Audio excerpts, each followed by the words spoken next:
가까이 주께 가까이 날 이끄소서. 우리 주님만을 원합니다. 채워주소서. 주의 사랑은 진정한 찬양 드릴 수 있도록 목마른 나의 영혼 주를 부르니 나의 맘 만져 주소서. 주님만을 원합니다.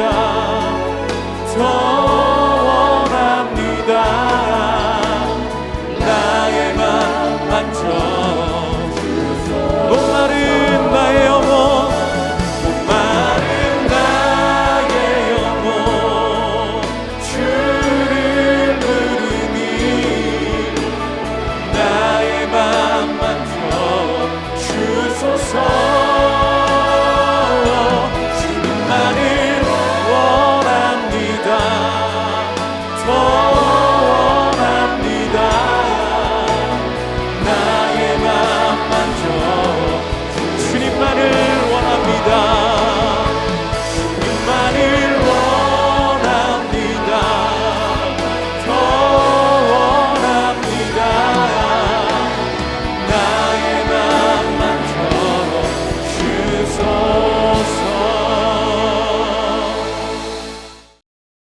우리가 율법은 신령한 줄 알거니와 나는 육신에 속하여 죄 아래 팔렸도다. 내가 행하는 것을 내가 알지 못하노니 곧 내가 원하는 것은 행하지 아니하고 도리어 미워하는 것을 행함이라. 만일 내가 원하지 아니하는 그것을 행하면 내가 이로써 율법이 선한 것을 시인하노니 이제는 그것을 행하는 자가 내가 아니요 내 속에 거하는 죄니라.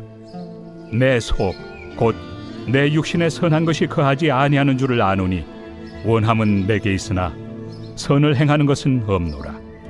내가 원하는 바 선은 행하지 아니하고 도리어 원하지 아니하는 바 악을 행하는도다. 만일 내가 원하지 아니하는 그것을 하면 이를 행하는 자는 내가 아니요 내 속에 거하는 죄니라. 그러므로 내가 한 법을 깨달았노니 곧 선을 행하기 원하는 나에게 악이 함께 있는 것이로다. 내 속사람으로는 하나님의 법을 즐거워하되 내 지체 속에서 한 다른 법이 내 마음의 법과 싸워 내 지체 속에 있는 죄의 법으로 나를 사로잡는 것을 보는도다. 오호라, 나는 곤고한 사람이로다. 이 사망의 몸에서 누가 나를 건져내랴. 우리 주 예수 그리스도로 말미암아 하나님께 감사하리로다.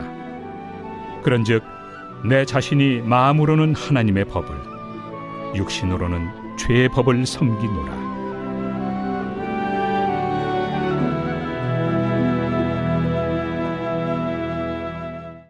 할렐루야. 오늘도 새벽을 깨워 하나님을 예배하심으로 하루를 시작하시는 더사랑의 교회 성도 여러분을 진심으로 축복합니다. 예전에 제가 대학생 시절 이 스노우보드를 탄 적이 있었습니다. 제 앞에서 큰 사고가 났는데 어떤 분이 뒤에서 와서 앞에 스키를 타는 사람과 이 충돌을 일으킨 것이었습니다. 이 사람들이 모여 있는데 거기서 제가 어떠한 소리를 들었습니다. 그 뒤에서 와서 받은 분이 이 미안하다라는 소리는 안 하고 갑자기 앞에 있는 분을 탓하면서 왜 뒤를 안 보고 탔냐라고 하면서 그렇게 책망하는 것을 제가 들었습니다. 제가 이 이야기를 가지고 지금 생각해 보는 것은 이 인간은 자기 중심으로 생각하는 이 죄인이라는 사실입니다. 결국 죄의 본질은 이 자기 중심성에 있다라는 것입니다. 그래서 자기 위주로 생각하고 판단합니다. 그래서 가해자가 없습니다. 이 피해자만 있습니다. 죄의 본질이 이 자기 중심성이기 때문에 이 세상은 각자 자기가 왕인 형태로 그렇게 살아가고 형성되어져 가고 있습니다. 그래서 죄가 난무하고 이기적인 모습으로 나타납니다. 그런데 오늘 본문에서 바울은 이 믿는 신자에게도 이러한 모습은 나타날 수 있다라고 그렇게 기록하고 있습니다. 그것은 바로 내 안에 거하는 이 죄 때문입니다. 17절입니다. 이제는 그것을 행하는 자가 내가 아니요 내 속에 거하는 이 죄니라. 먼저 바울은 이 율법이 어떠한 기능을 가지고 있음을 말합니다. 먼저 14절에 이 율법은 신령한 줄 알거니와 라고 하면서 이 율법은 내가 죄를 원하지 않게 한다라고 합니다. 그러나 율법은 이 죄의 행함을 원치 않게 하지만 결국 내 안에 있는 죄가 그렇게 우리를 못 살게 한다라고 바울은 말씀하고 있습니다. 바울은 여기에서 이 율법의 기능을 알게 하는데 그것은 이 죄의 반항성입니다. 율법이 금지하는 것을 더 하고 싶은 반항심을 갖는 것입니다. 이것은 내가 하나님처럼 되려는 죄 때문입니다. 내가 원치 않는 것을 그렇게 하도록 부추기는 것이 바로 죄라는 것입니다. 하나님의 말씀에 거역하는 반항성으로 이 죄는 하지 말라는 것을 하는 쪽으로 우리를 부추깁니다. 자신이 주인이기 때문에 이 누구의 명령을 듣고 싶어 하지 않는 것입니다. 율법이 하지 말라는 것을 알지만 우리는 죄에 팔려갔기 때문에 죄의 지배 아래서 행동하는 것입니다. 그래서 자신에게 하지 말라는 규범을 고의적으로 어기는 것입니다.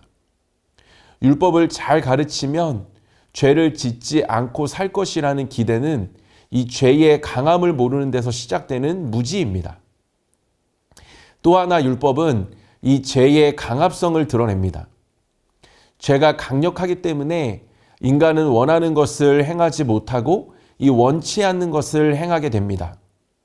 이 죄는 교묘하고 달콤한 유혹으로 결국 자신을 굴복시킵니다.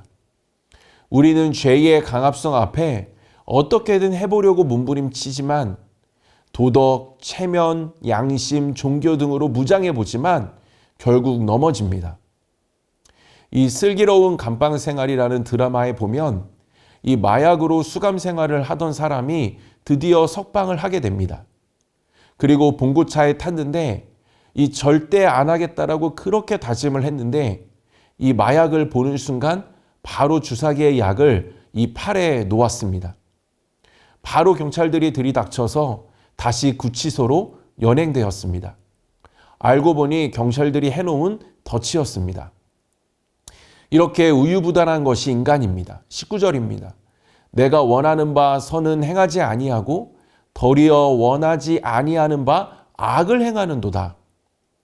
인간은 다시는 죄를 짓지 않겠다고 다짐해 보지만 결국 그 유혹 앞에 넘어집니다.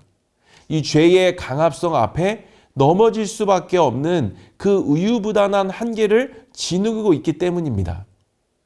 그래서 원하는 바 선은 행하지 못하고 원치 않는 악을 행하는 존재인 것입니다.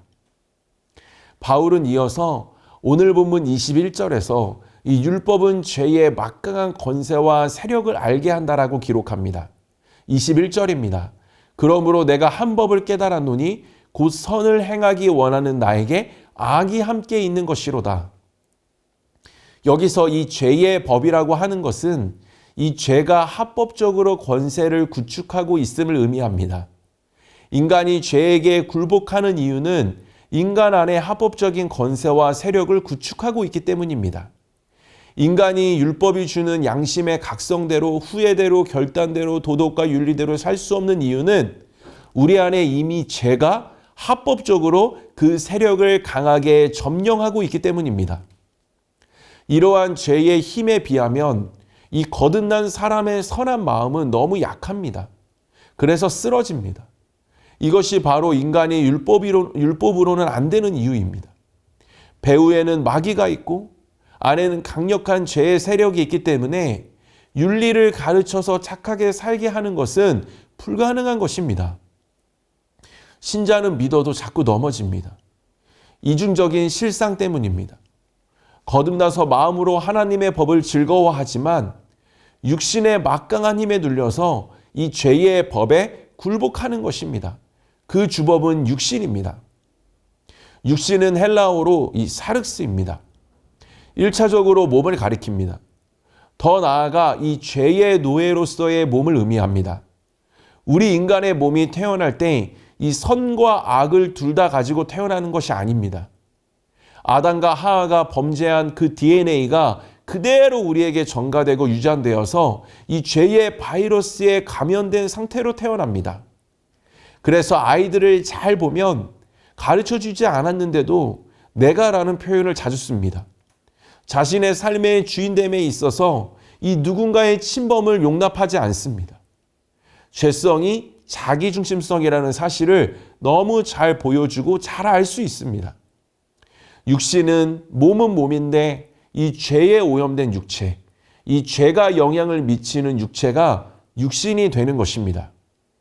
그래서 죄는 육신을 통해 우리의 삶에 침투하여 넘어지게 합니다. 갈라디아서 5장 19절에서 21절입니다.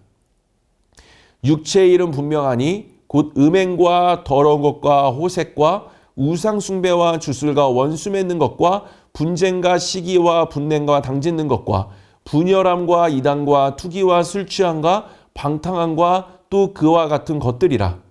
전에 너희에게 경계한 것 같이 경계하노니 이런 일을 하는 자들은 하나님의 나라를 유업으로 받지 못할 것이요.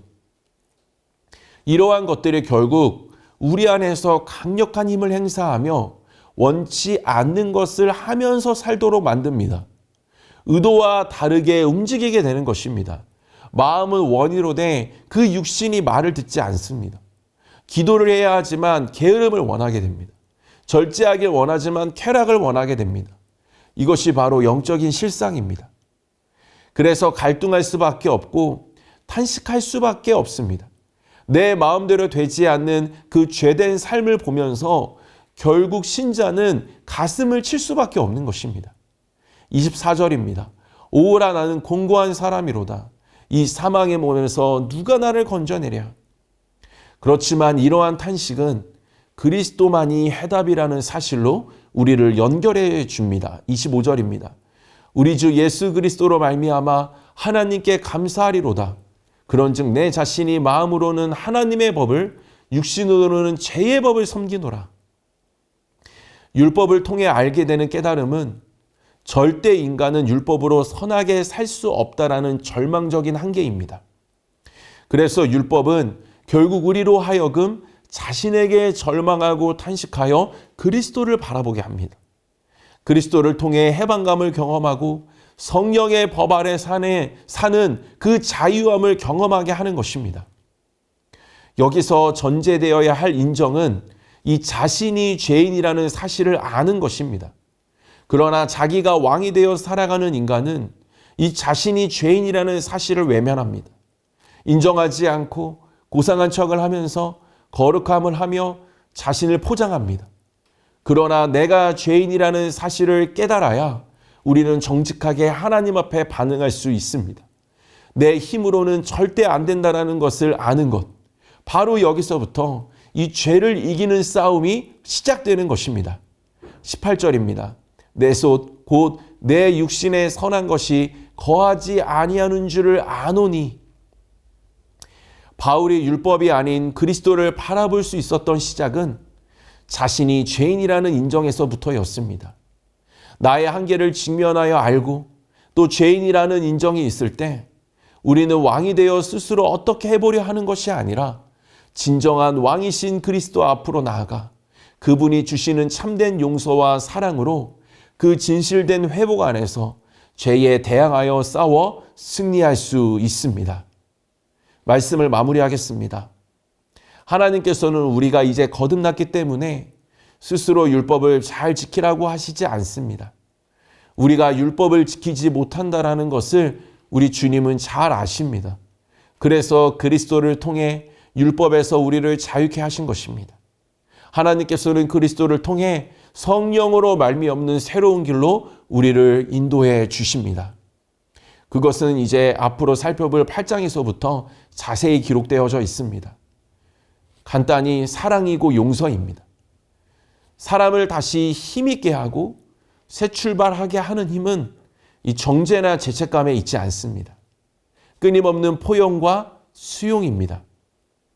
저는 히딩크 감독이 2002년 월드컵에서 이 안정환 선수를 끝까지 믿고 맡겨준 것에서 큰 깨달음을 얻었습니다.